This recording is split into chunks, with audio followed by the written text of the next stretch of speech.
So what do we have there then, folks?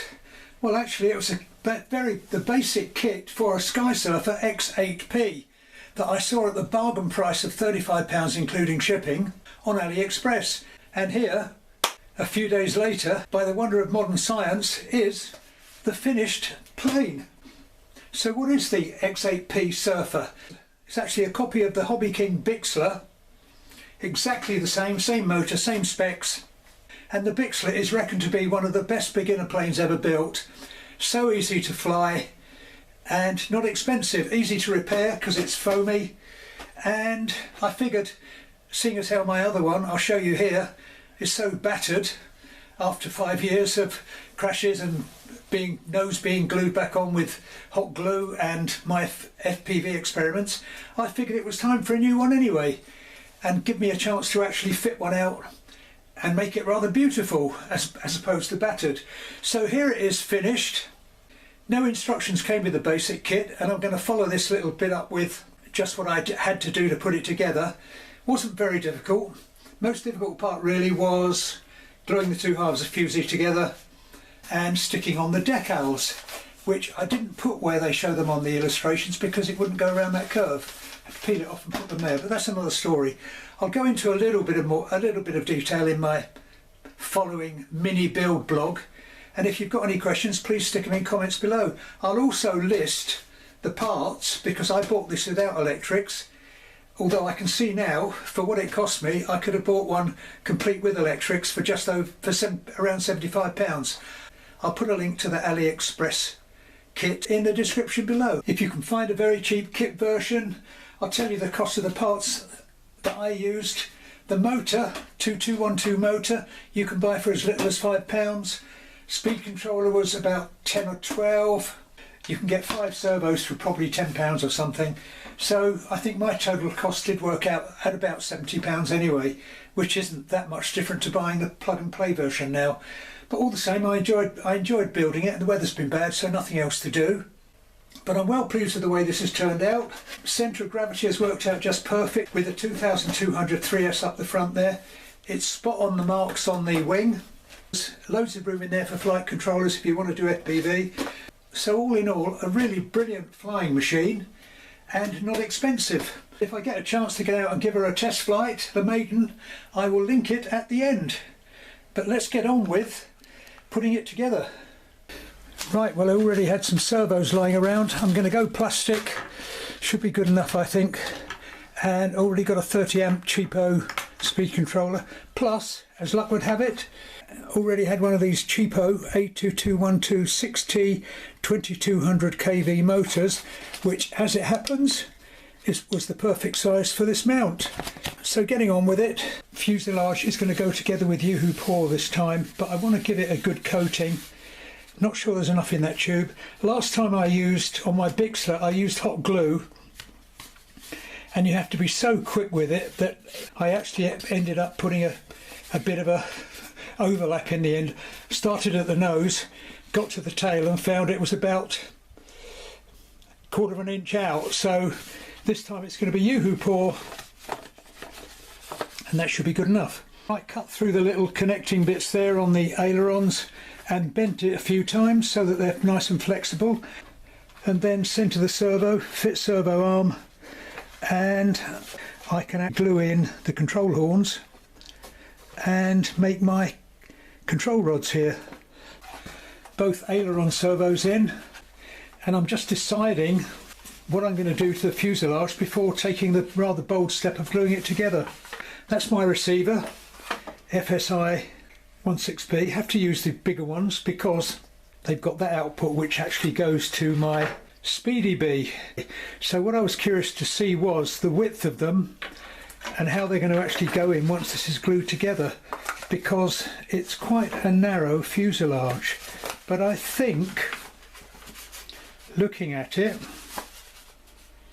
that receiver will just about go in here with a bit of modification, and might have to cut this a little bit before I commit to gluing it.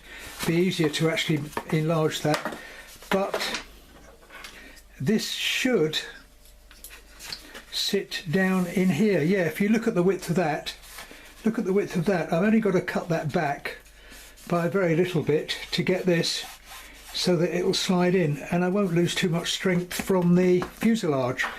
So that's the plan. I think cut this out and should be okay. Of course, question of centre of gravity comes into it. They recommend 2200 3S, which I've got, and that should sit nicely here. Obviously motor there, speed controller can go in here somewhere. But if you're thinking about sort of putting one of these together as an FPV machine, it's worth thinking about. Very cheap and easy kit to put together. I mean, £35, you can't really go wrong, can you? Right, bit of an update. Servos are properly in now. Control rods actually connected. Note the V-bend, that's so you can do minor adjustment. All I've done to fix these is tiny little blob of hot glue there, there and down there, so that if it comes to it and they get broken, I won't have to hack them out. I can just take a blade and gently prise them out. So those are ready to go. But the important thing is, I think I'm probably at the stage where I'm going to risk gluing these two halves together. Now, I think I said last time I used hot glue gun that in fact you've got to be so quick to put it together that, but it ended up out of true and with a bit of a bend, although to be honest these have got lugs, locating lugs, so it should go together very easily. Motor is mounted, as I said, already had one. Receiver's going to fit nicely in there, which means it will be out of the way of the flight controller. Made the hole bigger there, put a little bit of foam board so that when I glue it together it's actually got a nice platform to go on. So ESC there, and then I'm going to have to figure about how I'm going to fix these wings. That I've not seen any clue anywhere how they go. I think they're supposed to be secured. You've got a bit of carbon that goes across, but they're supposed to be secured as well with a screw that goes down somewhere, but I have no idea where it's supposed to go. There's evidence of a little place for a mount there, but I've not seen one. Oh, it's probably supposed to go in there. Yeah, I think there's something supposed to go in there, probably a nylon nut so that you can screw down to it. But anyway, got to work that out. Just in case, just waiting for some more yoo-hoo pour. I don't want to run out while I'm actually applying this. Next job was put the cockpit together, but a couple of polystyrene things here. Pretty obvious what they were. That is, if you want to use it for FPV, a kind of little mount that goes in the cockpit. And this bit is obviously the cockpit, but you get that in white polystyrene, and you get the canopy, which I've had to trim very carefully to fit. And I figured, didn't want to leave it white, so did a bit of a test first, but I've sprayed it with some jet black paint. No need to spray the back, that's out of sight. But anyway, that was my test area. Didn't dissolve the polystyrene, so that looks rather neat. Right, well, my speed controller finally arrived, 30 amp one. I tried a 20, it was getting too warm. Rotation direction's the right way. If you didn't know, if rotation's the wrong way, what you do is unplug a pair of these and switch them the other way. But you probably know that anyway. But you might be new to this stuff, so who knows. Anyway, plan is to feed it down through here.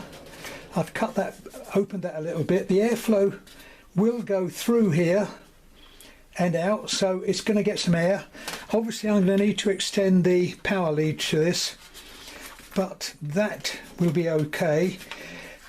The idea is receiver's going there, and I've already, in preparation, hot glued a bit of foam board in there, because that's going to be where eventually my flight controller SpeedyBee is going to go. Anyway, so I can now get on with this and glue the two halves. Once I've actually extended that, I can get on and glue the two halves together. Right, final check over this to make sure I'm not doing something stupid. Yes, the receiver will fit in there, no problem, and there's a little hatch that covers this.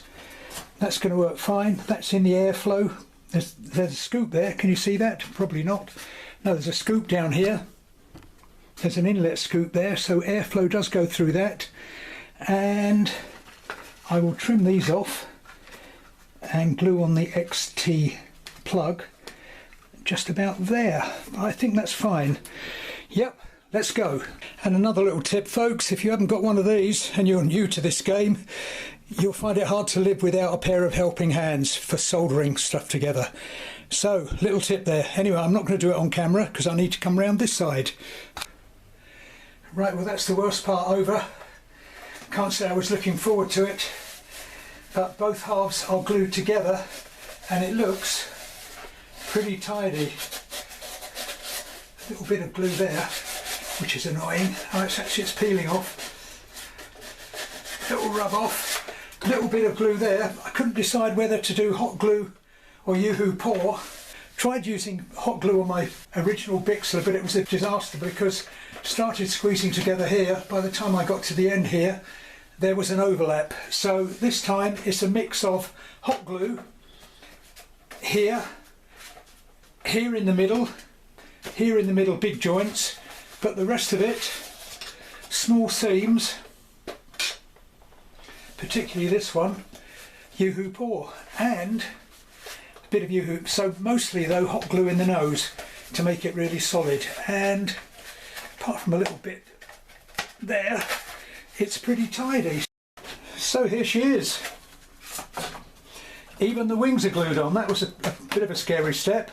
I decided in the end, didn't really fancy Yoo-hoo pour for that.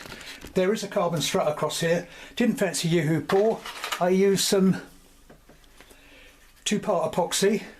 That gave me a good 5-10 minutes to actually work to get them in properly. It's solid as a rock, so that was straightforward enough.